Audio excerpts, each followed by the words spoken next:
पाहता पाहता तिसरा दिवस. एक विषय आपण प्रामाणिकपणे घेण्याचा प्रयत्न करणार आहोत आणि तो म्हणजे समर्थांनी घेतलेला मनाचे श्लोकांचा पहिल्या क्रमांकाचा श्लोक. पहिला एवढ्यासाठी म्हणतो की पहिला तो आहे गणाधीश ईश सर्वात मंगलाचरणाचा श्लोक आहे. पण तिथून समर्थांनी विषयाला स्पर्श केला आहे, विषय सुरू केला आहे. तो श्लोक म्हणजे पहिल्या क्रमांकाचा मना सज्जना भक्ती पंचेची जावे आणि तरी श्री हरी पाहिजे तो स्वभावे. समर्थ सांगतायत बा मना सज्जना भक्ती पंथाला जा. आणि मनाचा आणि समर्थांचा संवाद आपण कालपासून ऐकतो, परवापासून ऐकतो. काय संवाद चाललाय ते मन म्हणाला भक्तिपंथाला जाऊन काय होणार. समर्थ म्हणाले बाबाने ज्याच्यासाठी आपल्याला हे सगळं करायचं असतं ती प्राप्त कर्तव्य जे आहे किती कर्तव्यता आपल्याला साध्य होणार आहे. काय तरी श्री हरी पाहिजे तो स्वभाव. समर्थांनी इथे मनाला सज्जन होतं. आपण पाहतो परमार्थातली सर्वात मोठी जर खडतर काही अडचण असेल तर ते मन आहे. आणि मन तरी मला काही वाटत नाही की त्याला काही असं सज्जन म्हणावं. प्रत्येकाने आपापल्या मनाचं चिंतन करावं. कुठूनही जर आपण शांत बसल्यानंतर आपल्या लक्षात येतं की आपलं मन सज्जन आहे का. जय जय रघुवीर. मन सज्जन नाहीच आहे. पण समर्थांचा हा युक्तिवाद आहे. आपण पाहतो की त्या युक्तीतनं त्याला गोंधळून बाबा बेटा करून त्याच्याकडून हे सगळं साध्य करून द्यायचं. म्हणून त्याला मनाचं सज्जन म्हटलं. खरं म्हणजे सज्जन काय म्हटलं वेदांताच्या परिभाषेमध्ये सांगतो. आपण बघतो रोज मन हे ओढाण आहे, त्रासदायक आहे, सुख दुःखाला कारणीभूत मनच आहे वगैरे वगैरे. कारण आणि बंध मोक्षाला कारण सुद्धा मनच आहे.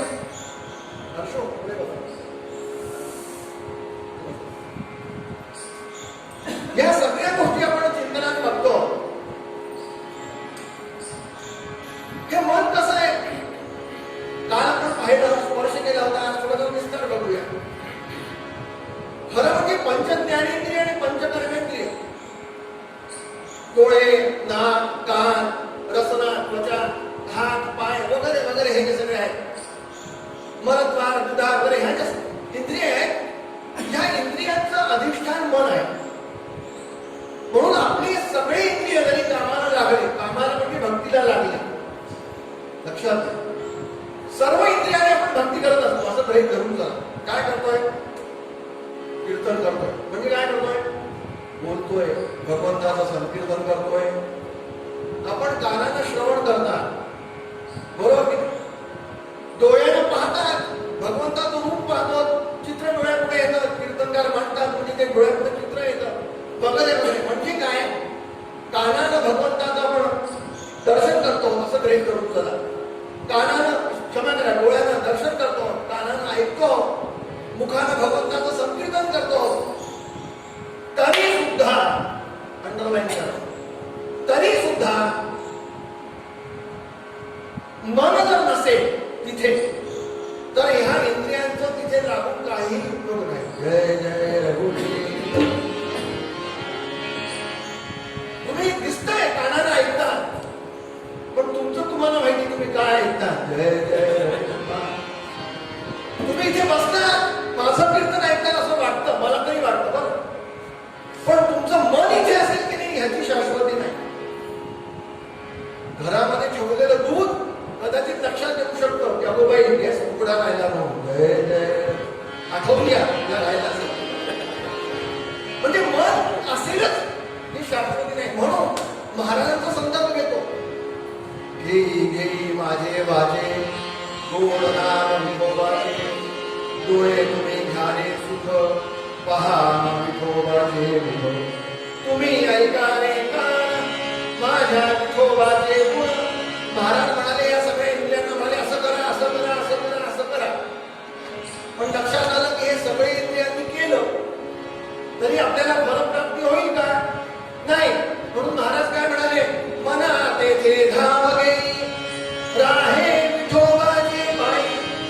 घेई घेई माझे बाजे गोड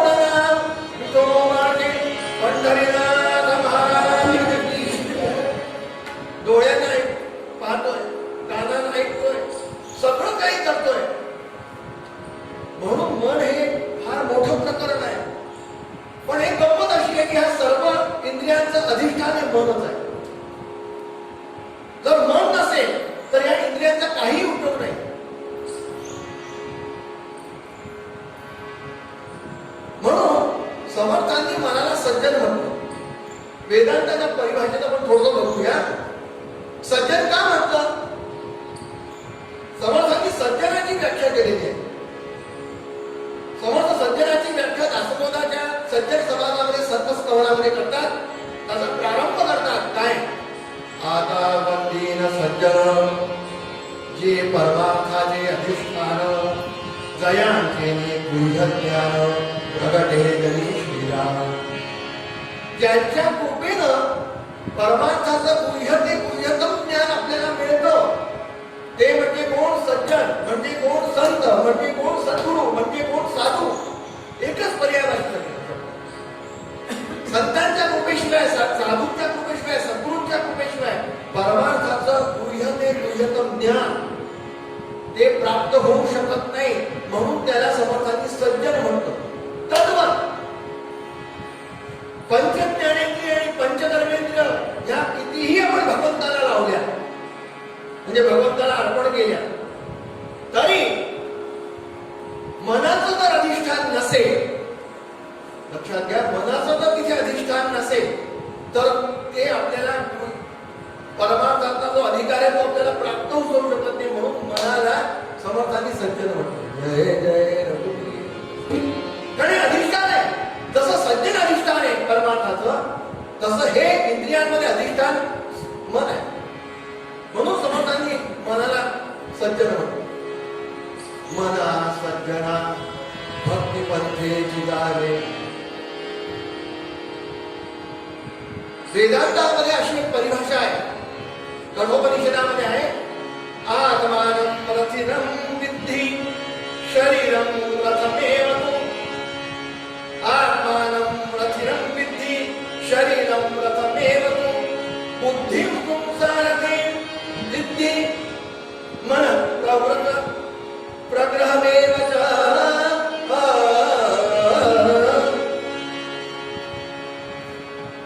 रूपक आहे. रूपक. आत्मानं शरीरं विद्धि. ह्या जीवात्म्याला स्वामी मानलंय. हे शरीर जे आहे ते संपूर्ण रथ आहे. लक्षात घ्या. आणि हा जीवात्मा कोण आहे? स्वामी आहे त्या रथाचा. आत्मानं शरीरं विद्धि रथिनं विद्धि. क्षमा करा. या रथाचा स्वामी जीवात्मा आहे. शरीरं रथमेव तु. शरीर काय? हे रथ आहे. बुद्धिं तुम सारथी विद्धि. बुद्धी कोण आहे? सारथी आहे. ह्या शरीर रूपी रथाचं जीवात्मा स्वामी आहे. शरीर रथ आहे. बुद्धी सारथी आहे. आणि शेवटी ते सांगतात काय? मन प्रग्रहमेव च. मन हे त्या इंद्रियांचे म्हणजे सारथी असल्यामुळे मन काय? लगाम आहे. लगाम. या शरीराला असणारे 10 इंद्रिय त्याचे घोडे आणि हे घोडे असल्यामुळे त्या घोड्यांना जो लगाम आहे ते फक्त आणि फक्त आणि फक्त मनच आहे. लक्षात घ्या. म्हणजे मन हे लगामाचं काम करतं. त्या इंद्रियांना विषयांची जर संवेदना निर्माण झाली, वाक्याला नीट लक्षात द्या, नीट लक्ष देऊन ऐका. विषयांनी इंद्रियांच्या माध्यमातून जर संवेदना व्यक्त केल्या तर त्या संवेदना व्यक्त केलेल्या संवेदना आपण त्याला एक्सेप्ट करायचं म्हणजे ग्रहण करायचं की नाही करायचं, त्याच्यात प्रवृत्त व्हायचं की त्याच्यात निवृत्त व्हायचं, याचा निर्णय करणारा कोणी नाही. फक्त आणि फक्त आणि फक्त मनच आहे. जय जय रघुवीर. मनच आहे होतं ते आपल्याला पाहिजे की नको पाहिजे, किती ऐकायचं मनच ठरवतं. म्हणून मनाचा हा जो एकंदर प्रकरण आहे हे चांगल्या चांगल्या लोकांशी सुद्धा न सोडवलेलं प्रकरण आहे. पण काम तर त्याच्याशीच करून घ्यायचंय ना. पुन्हा प्रश्न तो काम त्याच्याशीच करून घ्यायचंय, त्याच्याशीच काम आहे. म्हणून मना सज्जना भक्तिपंथेची गाठ. बाबाने भक्तिपंथाला ना का तरी श्री हरी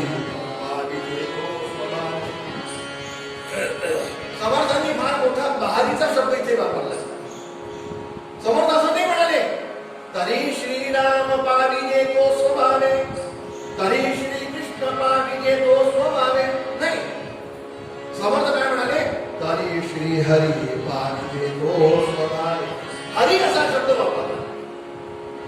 आणि साधारणतः सर्व संप्रदायांमध्ये हरी शब्द साधारणतः उच्चारण्यात येतो. एखादा राम भक्त नसेल, एखादा कृष्ण भक्त नसेल, पण मला असं वाटत नाही की हरीच्या बाबतीत काही कोणालाही शंका कुशंका किंवा वाद असेल असं होतच नाही. आमच्या वारकरी संप्रदायात सुद्धा मंत्र आहे, किती सुंदर आहे. राम कृष्ण हरी, राम कृष्ण हरी, राम कृष्ण हरी, राम कृष्ण हरी. नक्कीच राम आणि कृष्ण हे हरीचे, त्यात काही वाद नाही. पण हरी का वापरला? हरी एवढ्यासाठी वापरला, हरण करणारा आहे की हरी. क्लेशान दुःखान भवबंधनान हरती ती हरी.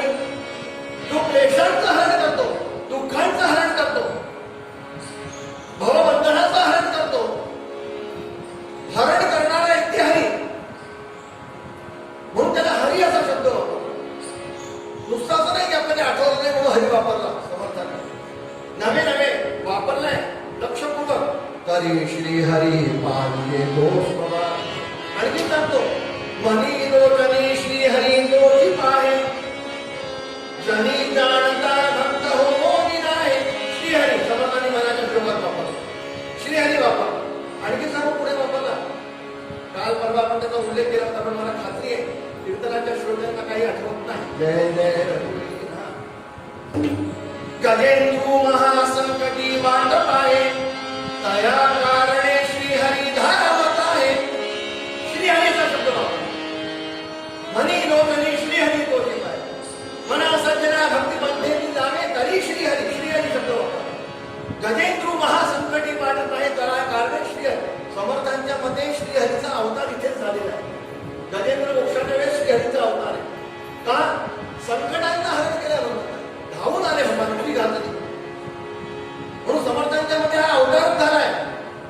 तेव्हा झाला गजेंद्र मोक्षाचाच प्रसंग आला. मग श्री हरी असं का म्हणाले समर्थ? श्री हरी धावत आहे. आपल्या इथे कुठल्याही गोष्टींचं चिंतन, इतकं चिंतन केलं मनीषींनी, आपल्या पूर्वजांनी आपल्यावर अनंत उपकार करून ठेवले. आपल्याला काही डोकं लावायचं कामच नाही, फक्त वाचायचं जय जय रघुवीर. हो, अश्वलायन सूत्रामध्ये असं वर्णन आहे. काय? देवं गुरुं गुरुस्थानं, देवं गुरुं गुरुस्थानं, क्षेत्रं क्षेत्रादि दैवतं. कुठे कुठे? देवं गुरुं गुरुस्थानं, क्षेत्रं क्षेत्रादि दैवतं, सिद्धं सिद्धाधिकारश्च श्री पूर्वं सुदिये.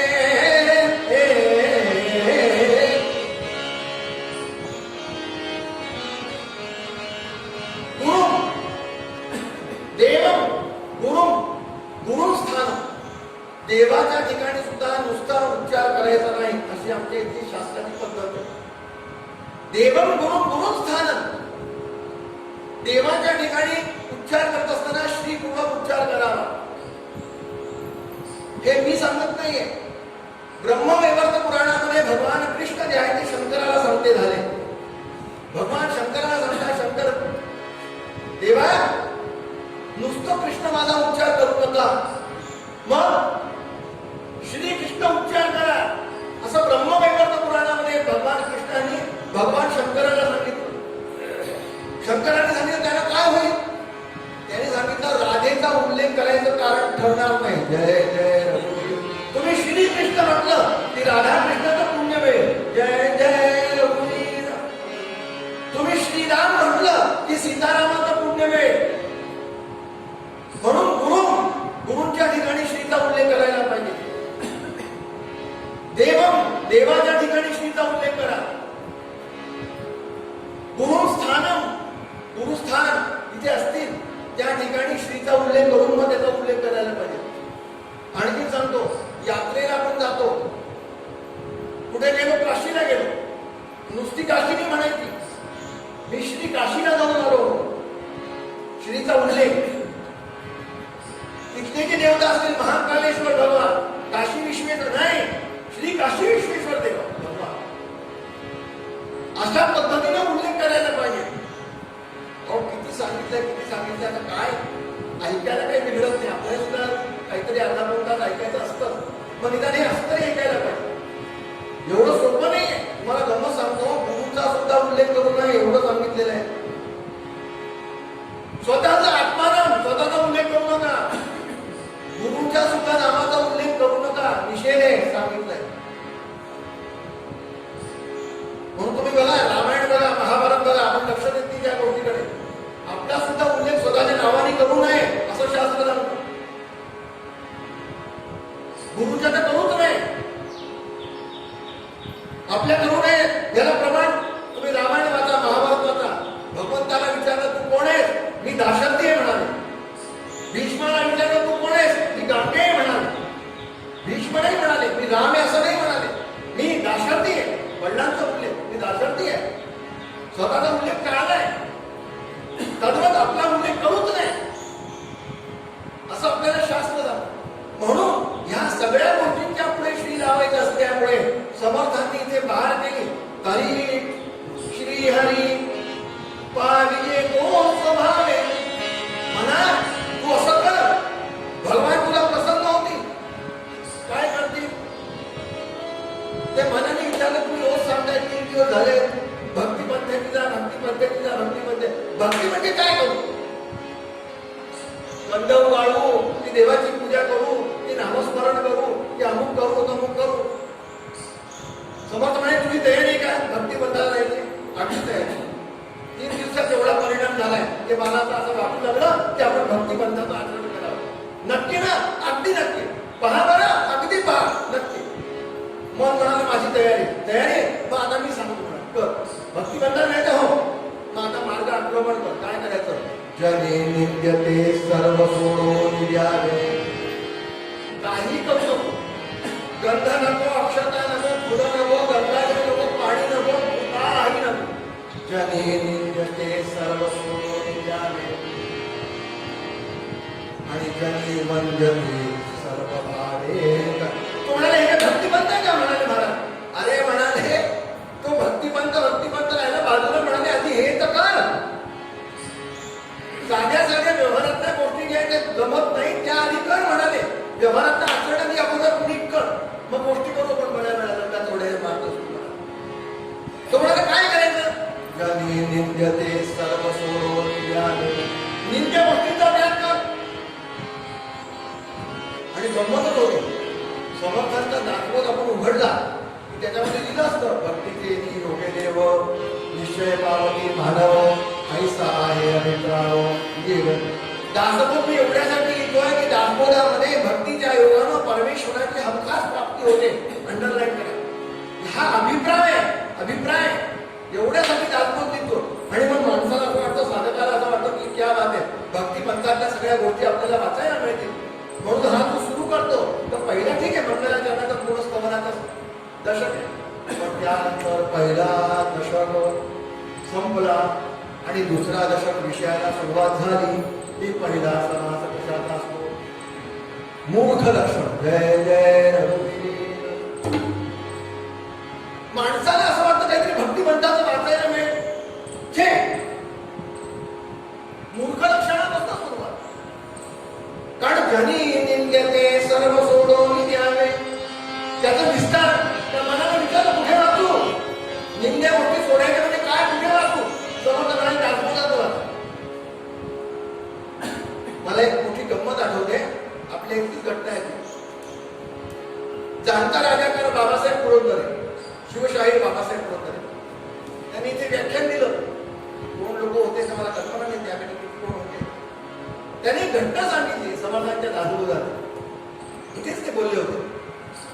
एकदा बाबासाहेब पुरंदरे पु ल देशपांडेंच्या घरी गेले. दोघे प्राय मित्र. अरे तुला ते संबंध. आता पु ल देशपांडे म्हणजे बहुआयामी व्यक्तित्व. साहित्यिक आहे, नाटककार आहे, संगीतकार आहे, स्वतः चांगल्यापैकी उत्कृष्ट गाणारे, हार्मोनियम वाजवणारे, म्युझिक डायरेक्टर आहे, काय विचारतात?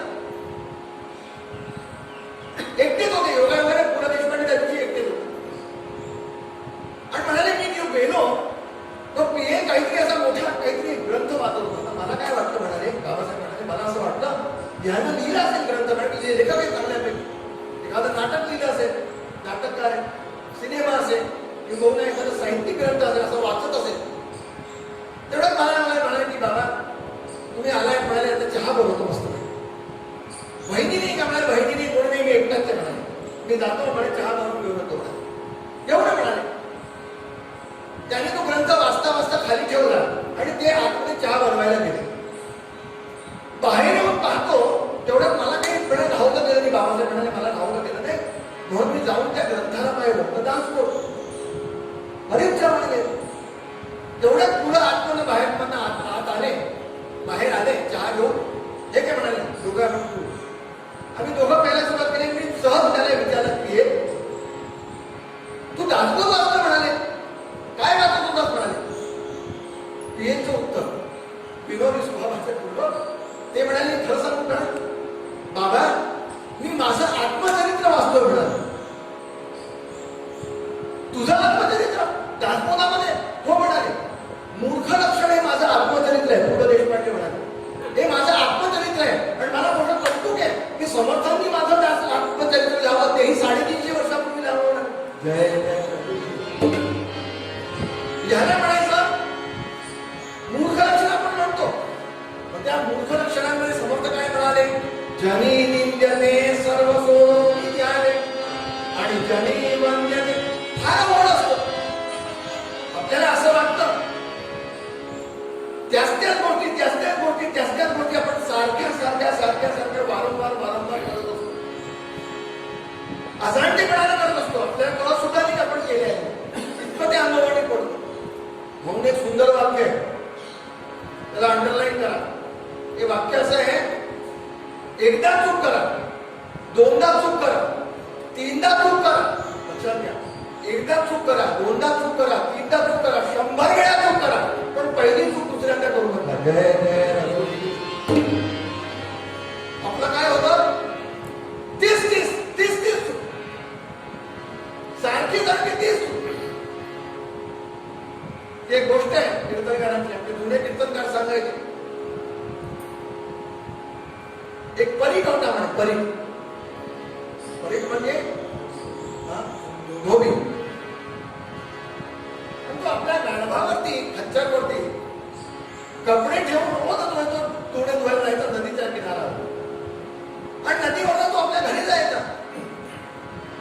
रसिक होता जुन्या पद्धतीचा रसिक होता. काय झालं जाता रात्रीच्या वेळेला गावातलं वातावरण एक संगीत नाटक आलं चांगल्यापैकी आणि ते संगीत नाटक यानं पाहिलं. त्या संगीत नाटकाचे स्वर एक सारखे त्याच्या डोक्यावर येऊ लागले आणि आपण काही करते आता सिनेमाचे गाणे म्हणतो किंवा हे म्हणतो मानसिक स्वभाव असतो तद्वत हा ते गाणं गुणगुणू लागलं आणि गुणगुणता हा पुढे चालला होता. मागावून त्याचं गाणं येत होतं खच्चर येत होतं. त्या गाण्याच्या नादामध्ये भला मोठ्या एक दगड मध्ये पडलेलं होतं शिळासारखे. त्या शिळ्यावरती हा आदळल्यानंतर पडलं पण त्या गाण्याच्या मस्तीमध्ये असल्यावर लक्षात नाही आलं. हा झटकारले उभा राहिला आणि पुन्हा गाणं म्हणता जाऊ लागला. मागावून त्याचं खच्चर आलं थोड्या अंतरावर होतं. त्या खच्चरात असं झालं त्या शिळेला तो आदळला ते खच्चरी पडलं धडादिशी आवाज झाला. यानं मागे वळून पाहिलं की खच्चराचीच अवस्था कशी आपली झाली पाहिजे. ते खच्चर आपल्याला सावरलं खच्चराने आणि खच्चर तो पुढे जाऊ लागला. गाढव पुढे गेलं झालं. एक दिवस झाला. दुसऱ्या दिवशी पुन्हा तेच कपडे धुतले त्या गाण्याच्या नादामध्ये. झालं काय मात्र उलट झालं. ते खच्चर नाही ते पुढे होतं आणि मागावून हा चालला होता. लक्षात म्हणजे कालची घटना होती त्याच्या उलट. काल हा पुढे होता खच्चर मागावून होतं आज खच्चर पुढे होतं लक्षात होतं की ह्या ठिकाणी काल दगड पडलेला होता, इथे आपण आदळलो होतो, म्हणून त्या खच्चराने येताना पाहिल्यानंतर लगेच त्याने आपले वळवले आणि वळवून तो बरोबर त्याला चुकवून पुढे निघून गेला. आणि हे महाराज त्या गाण्याच्या नादामध्ये आणि त्या गाण्याच्या नादामध्ये म्हणता म्हणता म्हणता त्या दगडावर आले, धडाविषयी आवाज होऊन पडले. ते धडा आवाज झाल्यानंतर त्या खच्चराने मागून असं ओळख पाहिलं आपल्या मालकाकडे. ते ह्याची लक्ष गेलं त्या खच्चराकडे. ते खच्चर असं बघत होतो की खरा कोण, मी का तू? मी माणसासारखा तू माणूस असून सुद्धा जर तीच चूक करतोस म्हणाले तर कोणाला काय म्हणावं असा प्रश्न. म्हणून सुंदर वाक्य आहे, एकदा चूक करा, दोनदा चूक करा, तीनदा चूक करा, 100 वेळा चुका करा, पण पहिली चूक दुसऱ्यांदा करू नका. आणि नेमकं तेच आपलं होतं. म्हणून जने विंद्यते सर्व सोयावे आणि जने वंद्यते सर्व भावे करावे. चांगल्या गोष्टींचा अवलंबन करा. त्या चांगल्या गोष्टी आपण आता विस्तारानं घेणार आहोत. महिनाभर कीर्तन आहे. काय काय गोष्टी अपेक्षित आहे समर्थांना आणि काय काय गोष्टी त्याग करायच्या. भक्तिपंथाला नेमकं भक्तिपंथ म्हणजे नेमकं काय बघूया. त्यांची कृपा झाली, महाराजांची कृपा झाली तर 1 महिनाभर आपण फक्त हाच विषय घेणार, एकच विषय. मग ह्या जो भक्तिपंथ आहे तो समर्थांना अभिप्रेत आहे, नवे नवे भगवंताला अभिप्रेत आहे की ज्या भक्तिपंथाला गेल्यानंतर तरी श्रीहरी धाम पावी येतो सोहळ. परमेश्वर येतोच आणि येतो म्हणजेच मी नाही म्हणत आहे. ज्या समर्थांनी मनाच्या श्लोकामध्ये उल्लेख केला की परमेश्वर हमखास प्राप्त होतो, त्या समर्थांनी त्याच मनाच्या श्लोकामध्ये उदाहरण दिली की परमेश्वर कसा धावत येतो. अजामेळ अजामेळ पामी वदे पुत्रकामे दयामुक्ती नारायणाचे नामे. उदाहरण दिलं. भगवान अधिकनी आले, गजेंद्र महासंकटी वाट पाय दयांकारणी श्रीहरी धाम काय. भगवान प्रकट झाले की नाही झाले. महाभक्त प्रल्हादा दैत्य पुरी जपे राम नामावळी नित्य काय. तिसरं उदाहरण. अशी कितीतरी उदाहरण आहे की ज्याच्यासाठी भगवान ज्या भक्तिपंथावर त्यांनी केलं, आचरण केलं, त्याला भगवान प्रकट झाले, नवे नवे संकटातून त्यांचं निवारण केलं. मग हे सगळे ज्या लोकांना भगवान प्रकट होतात, प्राप्त होतात, तुमच्या आमच्या जीवनात हा योग का न यावा असा एक प्रश्न. आम्ही कुठे चुकतो, काय अडचण आहे आमची, ती अडचण आपण लक्षात घेऊया.